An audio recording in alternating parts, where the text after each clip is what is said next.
Let me also bring in at this point of time Air Vice Marshal Nitin Vaidya. Air Vice Marshal Nitin Vaidya, judging by the kind of response and the communication with the ATC, where the pilots declared Mayday, and there really perhaps wasn't enough time for them to do much, is what one understands, or at least what one can glean from the information available. I believe they have followed all protocols that they possibly could have.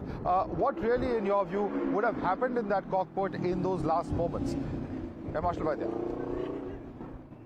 The very fact that the pilot gave a mayday call within the minute of departure, obviously, and I am not too certain as to whether he mentioned that there is a loss of thrust, but at some point of time, people have mentioned on your channel or some other channel that there has been a loss of thrust, because of which obviously the aircraft cannot gain height.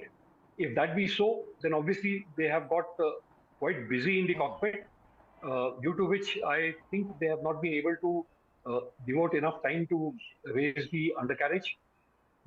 Because you have not been able to raise the undercarriage, obviously there has been a drag effect on the aircraft. And if you see the way the aircraft has mushed into the ground, at the last moment, the pilot has put the nose up, which also has increased the drag effect. So obviously there is something that has gone wrong so drastically that the pilots have entirely got into trying to control the attitude of the aircraft, as well as trying to probably revive the aircraft, because of which these things have come out in the public domain as to why the undercarriage was not raised and why the nose of the aircraft did tilt upwards just before the crash. But I suppose why the exact reason of is to be attributed as to why there is a loss of thrust and in both the engines simultaneously is something I don't want to speculate. Let the things come out as far as the black box is concerned. But let me tell you, Madhavanji, the fact that this aircraft has been a robust aircraft, it's been flying since 2012. With Air India, this aircraft has been there since 2014. And the maintenance of the aircraft, I don't want to speculate any doubts for the very fact that unless the aircraft is airworthy, there is no pilot that is going to touch the aircraft and start the aircraft. The very fact that it has managed to gain height of 600 feet and 1 minute of mayday call, there is a lot of questions to be answered, and I have got no answers at this point of time. Let things come out in the black box, and things will be far more clearer. I wish I had access to the cockpit voice recorder at this point of time. Certainly. Between the pilot and the ATC, I would have been able to give you more insights. Right. Certainly, of course, the points that you made are very, very true. It is ultimately going to be for the investigators to establish where things went wrong, because somewhere there is a serious possibility of there being a technical failure here. But let me bring in Sarosh Damania on a point that was made earlier by Captain Karve. He has, in fact, articulated very clearly the troubles that Boeing has been going through, and it has been documented. We have seen the FAA action, and clearly, of course, focus on profits rather than sacrificing on safety. Those have been some of the concerns that have been expressed in the past, and in the recent past we've seen serious issues with the 737 MAX, which had to be grounded throughout the world, and later, after a long gap, in fact, was finally up in the air again.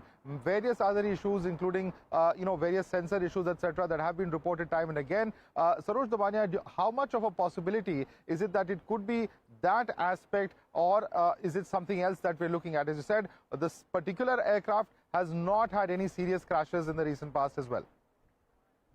No, see, as far as the history of Boeing is concerned and the recent developments over there is a very well-known fact out there before the world. They have been having issues with their safety concerns. There were lapse of safeties over there. There were issues with the components in the aircraft.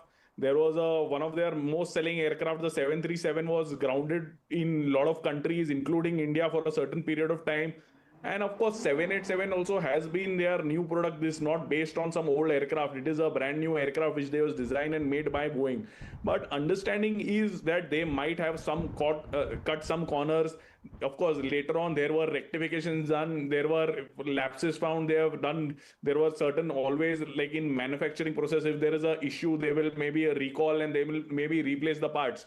But certain times, this is a pretty old aircraft. It is a 2012 aircraft. It is not a recent new aircraft. So, of course, the thorough maintenance has to be done. As I told you, another major issue is the global parts shortage, which is there, which is also being faced by all the airlines around the world. It is not just India, it's all around the world. So there are shortage of parts. So maybe schedule change of parts or maybe something. Now, of course, as Captain told, we cannot be without the black box. We cannot come to a conclusion. Was it an engine failure or was it a technical issue? But of course, what we can do is what probable cause could happen. That is what we could discuss. Of course, one of the issues is now usually also aircrafts even can fly on one engine. All right, we'll have to leave it there, sir. We'll have to leave it there. Certainly, there are serious questions about what has transpired. Sarosh Damania, as well as Captain Sanjay Karve, Air Vice Marshal Nitin Vaidya. I'd like to thank all three of you for joining us and breaking this down for our viewers as far as this tragic crash that has taken place in Ahmedabad is concerned. Slipping into a quick break for now.